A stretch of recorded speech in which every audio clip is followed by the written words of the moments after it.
বাংলাদেশ সীমান্তবর্তী এলাকায় চাঞ্চল্য সৃষ্টি করা অপহরণ কাণ্ডের অবসান ঘটিয়ে অবশেষে 11 ঘন্টা পর নিরাপদে দেশে ফিরলেন ভারতীয় নাগরিক রঞ্জিত দাস। কাটিগড়া বিধানসভা কেন্দ্রের অন্তর্গত চণ্ডীনগর পার্ট 2 গ্রামের বাসিন্দা রঞ্জিত দাসকে মঙ্গলবার সকালে কিন্নরখাল সীমান্ত এলাকা থেকে বাংলাদেশি নাগরিকরা অপহরণ করে নিয়ে গেছে বলে অভিযোগ উঠেছিল। ঘটনার খবর পেয়ে স্থানীয় বাসিন্দারা বিএসএফকে অবহিত করেন। এরপরে শুরু হয় তাকে উদ্ধারের তৎপরতা এবং বিএসএফ প্রথমে বর্ডার গার্ড বাংলাদেশের সঙ্গে ফ্ল্যাগ মিটিং এর উদ্যোগ নিলেও প্রাথমিকভাবে অপর পক্ষের কাছ থেকে কোনো সাড়া মেলেনি। পরে ভারত সরকার, অসম পুলিশ এবং বিএসএফ এর সমন্বিত উদ্যোগে একাধিক দফায় আলোচনা এবং যোগাযোগের প্রক্রিয়া শুরু হয়। দীর্ঘ প্রচেষ্টার পর মঙ্গলবার রাত প্রায় 10:15 থেকে 10:20 মধ্যে একেবারে ভাঙা ক্যাম্প সংলগ্ন এলাকায় বাংলাদেশি পুলিশের পক্ষ থেকে রঞ্জিত দাসকে বিএসএফ এর হাতে তুলে দেওয়া হয়।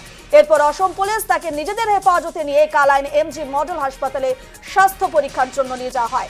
11 ঘন্টা পর দেশে ফিরলেন অপহৃত ভারতীয় নাগরিক রঞ্জিত দাস। ছবি আপনাদের সামনে এই মুহূর্তে। আমার নিয়ে গেছে তারা 7 জন মানুষ, দুইবার পানি উগাই গেছে। 7 জন নিয়ে গিয়ে আপনাকে তো ওখানে মারধর করেছে।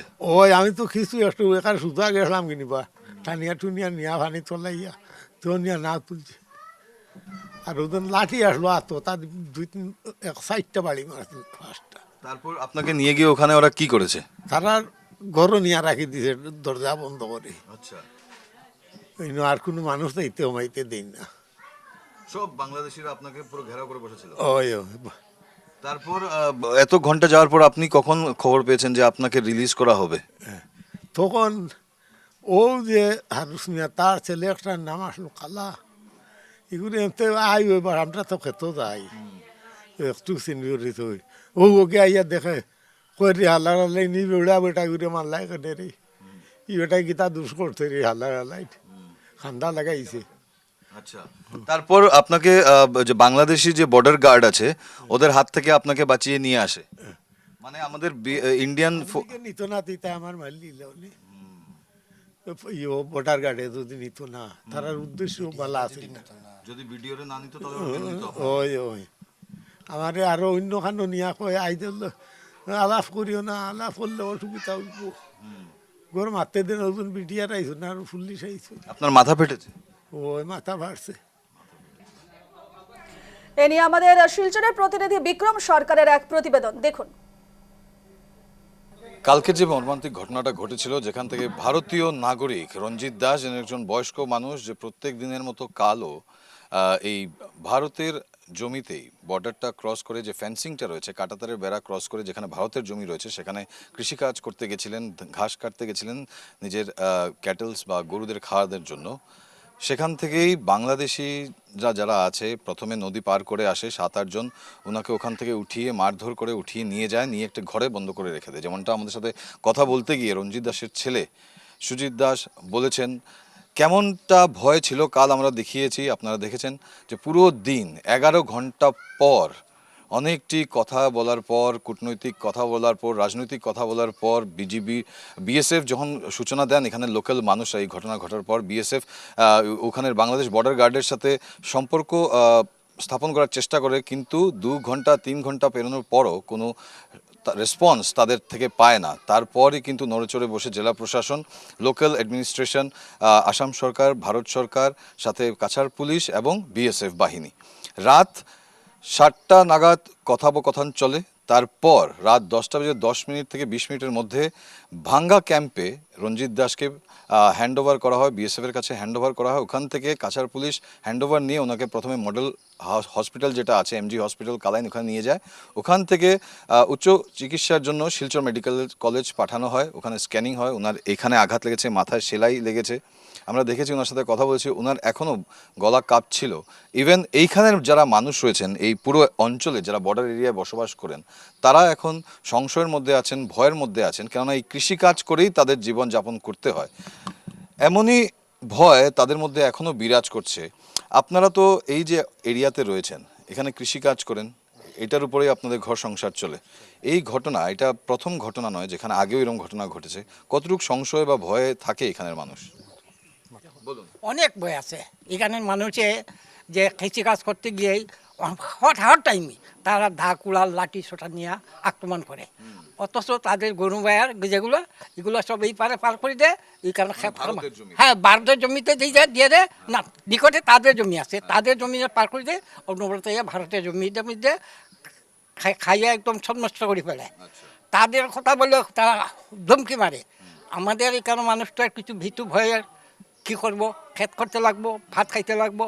আমরা নিচ দিকে যে জমি আছে এগুলো ফ্লাডে এফেক্টেড করে, এই জমিগুলাতে ফসল ফলে ভালো, কাজে এখানে খেতে যেতে লাগে, তাদের ভয়ে আমরা কথা কই না।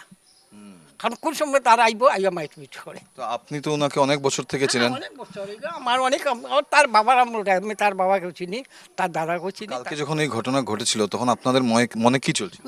ভয়ে ভয়ে আতঙ্ক ভাব, আমরা তো ভয়ে সবাই আইছি, কিন্তু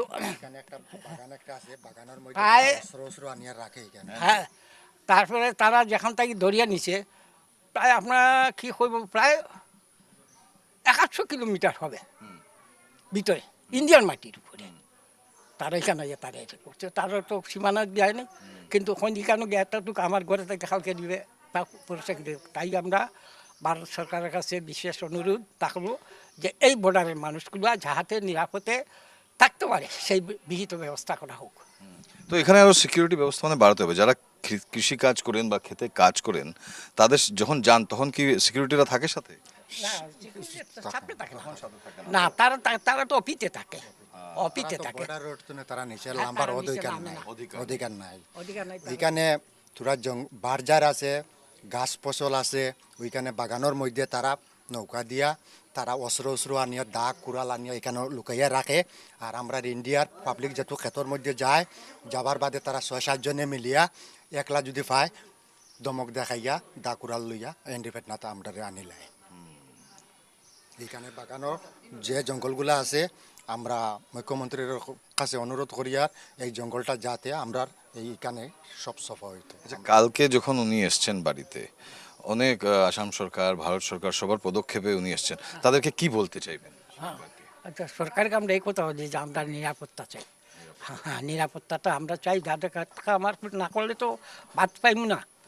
আর খেত কাম করতে গেলে তো এখন রঞ্জিত দাস মারবে, কালকে আমাকে মারবে, পরশু দিন আরেকজনকে মারবে, এইরকম অহরও মারবে। তার যে মাইন না খাওয়ার জন্য আমরা ভারত সরকারের কাছে বিশেষ অনুরোধ যে আমরা নিরাপত্তা থাকি, ব্যবস্থা করা হোক। সো নিরাপত্তাটা কিন্তু সবচেয়ে বড় মেজর ইস্যু এখানে। কেন কি আজ যেমনটা করে বলছেন এই বয়স্ক মানুষ, আজ কাল রঞ্জিত দাসের সাথে হয়েছে, কোনো কথা নেই, এখানে যে কোনো মানুষের সাথে হতে পারে। এখানে কিছু দুষ্কৃতীরা, যেমন করে বলছেন, কিছু দুষ্কৃতীরা এখানে বসে থাকে অস্ত্র নিয়ে, তাও ভারতের জমিতে। তাই এখানে সরকারের কাছে তাদের এটাই আবেদন যেন এখানে আরও বেশি সিকিউরিটি ভিজিলেন্স আরও বাড়ানো হয়, নজরদারি যেন আরও বেশি করে বাড়ানো হয়। কেন কি ক্ষেতের জমি, পুরো এরিয়াটাই ক্ষেতের জমি, তাদেরকে ক্ষেতের কৃষিকাজ করেই তাদের জীবন নির্বাহ করতে হবে। তাই ভিজিলেন্স আরও বাড়াবার জন্য দাবি করছেন তারা। আপনারা দেখছিলেন news live Bangla. Video journalist মালাকারের সাথে আমি বিক্রম সরকার, ইন্ডো বাংলা বর্ডার, কাঠিগড়া থেকে।